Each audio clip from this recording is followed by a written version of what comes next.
And Prime Minister Narendra Modi is right now releasing the next installment of financial benefit under the Pradhan Mantri Kisan Samman Nidhi. Let's listen in.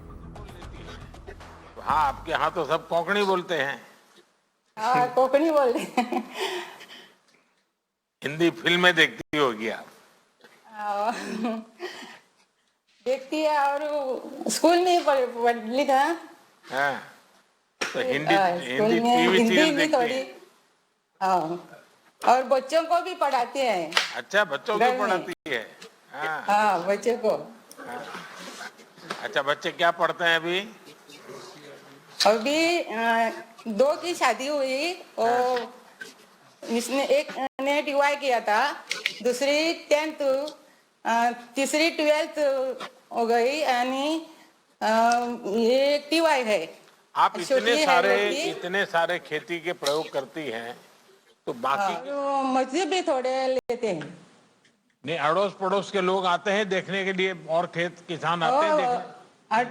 आते हैं। हाँ, तो वो लोग पूछते हैं कि आपने कमाल कैसे कर दिया? और उसको मालूम है। हाँ, उसने हमको एग्रीकल्चर में सब उसका ट्रेनिंग दिया था। अब सब लोग ऐसे श्रीबद्ध में करते हैं। प्रतिभा जी, सबसे पहले तो आपको बधाई कि आप इतनी तरह की फसल उगाती हैं। इसमें धन्यवाद बहुत मेहनत प्रधानमंत्री लगती जी। है, हाँ। फसलों का ध्यान रखना पड़ता है। आप ये सारे काम बहुत ही बखूबी कर रही हैं। प्रतिभा जी, जब हमने पीएम किसान योजना शुरू की तो कहा जाता था कि इस रकम में किसान का क्या भला होगा। आज आपने बता दिया कि हमारे किसान इन रकम का कितना अच्छी तरह से इस्तेमाल कर रहे हैं। मेरी आपको बहुत शुभकामनाएं और आपके बच्चे पढ़ लिख करके बहुत आगे जाएं, ये मेरे उनको आशीर्वाद हैं। आपको मेरे हृदय से प्रणाम। धन्यवाद। धन्यवाद श्रीमती प्रतिभा जी। माननीय प्रधानमंत्री जी को बताते हुए बहुत हर्ष हो रहा है कि आज ही के दिन गत वर्ष आपने कृषि अवसंरचना कोष AIF योजना शुरू की थी। आज उसके पूरे 1 वर्ष हो रहे हैं। अब मैं महाराष्ट्र के श्री देवेंद्र दानेश्वर दपेदकर को आमंत्रित करूंगा, जो कृषि अवसंरचना कोष के लाभार्थी हैं। इस योजना के तहत श्री देवेंद्र जी द्वारा महाराष्ट्र में आम और केला पकाने का कक्ष स्थापित किया है। श्री देवेंद्र जी। देवेंद्र जी नमस्कार। नमस्कार। बताइए क्या करते हैं आप? बेसिकली मैं एक फार्मर हूँ, मैंगो प्रोड्यूसर हूँ। मैं आम प्रोड्यूस करता हूँ और आम अभी ये प्रोजेक्ट की वजह से मैं आम पहले 14-15 दिन लगते थे, अभी ये प्रोजेक्ट की वजह से मैं 4-5 दिन में आम पका लेता हूँ। यानी ऑर्गेनिक है कि कार्बाइड का उपयोग करते हैं? नहीं, पूरी तरह से ऑर्गेनिक है, साइंटिफिकली प्रूवन है और कोई हानिकारक नहीं शरीर के लिए। आपकी पढ़ाई क्या हुई Devendra ji? Diploma in civil engineering. अच्छा, फिर आप खेती में लग गए? हाँ, पिताजी पहले से खेती करते थे, उसके बाद मैं और मेरा भाई और पूरी फैमिली लगती है फार्मिंग में, सब मैंगो और कैशू। आप फसल पकाने का काम करते हैं तो फसल कभी कभी खराब भी हो जाती होगी। फल को पकाते हैं आप तो? हाँ, होती थी, पहले होती थी। जो हम पकाते थे तो उस टाइम थोड़ा सा यानी 20-30% खराब होने का चांसेस था। लेकिन अभी ये राइपनिंग चेम्बर्स की वजह से क्या हुआ, उसमें 28 to 30 डिग्री का टेम्परेचर मेंटेन रहता है। तो उसमें स्पॉन्जी टिश्यू का जो इश्यू रहता है एक्सेसिव टेम्परेचर की वजह से, वो बिल्कुल चला गया। 28 to 30 डिग्री मेंटेन होता है और उसमें स्पॉन्जी टिश्यू निकल गया है सब। तो आपके किसानों को मालूम है कि अब लोग ये कार्बाइड के द्वारा पकाए हुए फल खाना पसंद नहीं करते हैं, ऑर्गेनिक वे में पके हुए फल खाना पसंद करते हैं, और इसलिए उनको पैसे ज्यादा मिलते हैं क्या किसानों को? हाँ बिल्कुल। अभी समझो हमने खुद का अभी प्रोडक्ट बना दिया। अभी मैंने क्या किया है, मार्केट बना दिया है। मेरा जो ब्रांड है उसका नाम लग दिया श्री विश्वेश्वर मैंगोज। और उसके ऊपर मैं लिख सकता हूँ कि साइंटिफिकली प्रूवन ऑर्गेनिक राइपन, ऐसे लिख सकता हूँ। और जो क्या है अभी जो इसमें राइपनिंग चेम्बर में पकाते हैं वो आम एकदम गुड क्वालिटी का निकलता है, तो उसमें जो विष जो होता है कार्बाइड की वजह से वो होता नहीं है, और यानी पूरा हानिकारक नहीं है, एकदम सेफ है। देवेंद्र जी ये बताइए कि आपके मन में ये विचार कैसे आया कि आप ये फल पकाने का प्रोजेक्ट शुरू करें? सर ये एक प्रॉब्लम आया था। अभी देखो कोविड का पीरियड आ गया, कोविड की वजह से मंडियां बंद रही, तो अभी करने का क्या? तो एग्रीकल्चर डिपार्टमेंट ने रत्नागिरी में से बहुत अच्छा काम किया। उन लोगों ने हम फार्मर लोगों का जो फोन नंबर्स वगैरह है वो डिस्ट्रीब्यूट किया हाउसिंग सोसाइटी में, तो उसकी वजह से हाउसिंग सोसाइटी की उधर से हमको फोन आना शुरू हो गए कि हमको आम चाहिए करके, लेकिन उनको आम पका के चाहिए था। तो हमको उस वक्त मेरे पास राइपनिंग चेम्बर नहीं था, तो मैं दूसरी जगह जाता था पकाने के लिए, अपने यहाँ लगा लेता था आड़ी, तो उसमें 10-15 दिन लगते थे, तो मेरे को टाइम कंज्यूमिंग लग रहा था।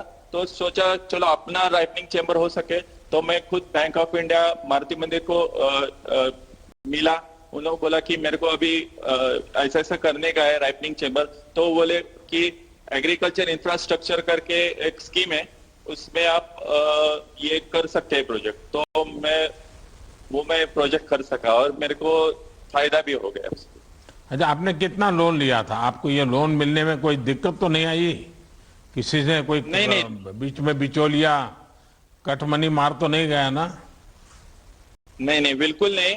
16 लाख का टोटल लोन था और मैं कोई प्रॉब्लम भी आई नहीं। जैसे मैं बैंक में गया तो बैंक ने मेरे को खूब अच्छी तरह से कोऑपरेट किया। उन्होंने 2 हफ्ते में मेरा लोन सैंक्शन कर दिया और पोर्टल में भी उन्होंने भर दिया। सर देवेंद्र जी, आप इंजीनियर हो गए और खेती में वापस आ गए, तो माताजी पिताजी को थोड़ा नाराजगी तो हुआ होगा शुरू में? पिताजी तो मेरे नहीं है, लेकिन माताजी मेरे को पहले से बोलती है खेती करो। तो वो भी उसकी माँ की भी मेरी बैकग्राउंड है, वो खेती की है, तो उन्होंने पहले से प्रमोट किया। पहले मेरे को ही जाने का था इंजीनियरिंग में, लेकिन मैं ही ऐसे खेती में। आपने अपने माताजी की इच्छा पूरी कर दी। बराबर सर। देवेंद्र जी देखिए, ये आप एक उदाहरण है कि जब एक किसान खुद ही उद्यमी बनता है और जब पढ़ा लिखा नौजवान खेती में आता है तो कितना बड़ा बदलाव आ सकता है। आज आप अपने प्रोजेक्ट के जरिए ना सिर्फ अपने परिवार का बल्कि अपने साथी किसानों का भी एक प्रकार से भला भी कर रहे हैं और उनके अंदर कुछ करने की भावना भी जगा रहे हैं। देवेंद्र जी, आपने बताया कि आपको लोन कितनी आसानी से मिल गया। आज से 6-7 पहले तो गरीब किसानों को लोन मिलने में कितनी दिक्कत आती थी वो सब जानते हैं। हमारी कोशिश है कि हमारे किसानों को पैसों की, संसाधनों की किसी तरह की कमी ना हो। हम इसी प्रयास में लगे हैं। चलिए देवेंद्र जी, आपको बहुत शुभकामनाएं और आपका माताजी को भी बहुत प्रणाम, जिन्होंने आपको ये संस्कार भी दिए, शिक्षा भी दी और आपको खेती के काम में फिर से लगा दिया। आपकी माताजी को भी मेरा प्रणाम। सर जी, आप आम के सीजन में जरूर आ जाइए। अरे वाह, देखिए रत्नागिरी का आप तो बड़ा फेमस रहता है भाई, लेकिन इस बार तो आप लोग बाढ़ के कारण भी बहुत परेशान हो गए। बारिश ने भी बहुत आपको हैरान कर दिया, लेकिन आपके निमंत्रण के लिए बहुत धन्यवाद आपका। धन्यवाद जी। अब मैं उत्तर प्रदेश के श्री श्यामाचरण उपाध्याय जी को आमंत्रित करूंगा, जो कृषि अवसंरचना कोष के स्थापित परियोजना के लाभार्थी हैं। श्री श्यामाचरण उपाध्याय जी एक एफपीओ के संचालक हैं, उसके निदेशक भी हैं। श्री उपाध्याय जी। श्यामाचरण जी नमस्ते। नमस्कार सर। श्यामाचरण जी, बताइए कि आपके पास जमीन कितनी है और आप स्वयं कितनी फसल उगाते हैं? मेरा नाम सर श्यामाचरण उपाध्याय है। मैंने Maddy aroma agro producer company का गठन किया सन 2018 में और अपने 517 सदस्यों के माध्यम से हम औषधि एवं सघन फसलों की खेती करा रहे हैं। पहले क्या करते थे आप? पहले सर मैंने वनस्पत विज्ञान से स्नातक किया था और बीएड की डिग्री प्राप्त की थी। हमारे पिताजी फार्मर थे। उसके बाद मैं एक इंश्योरेंस कंपनी में एजुकेटिव ऑफिसर के पद पर था।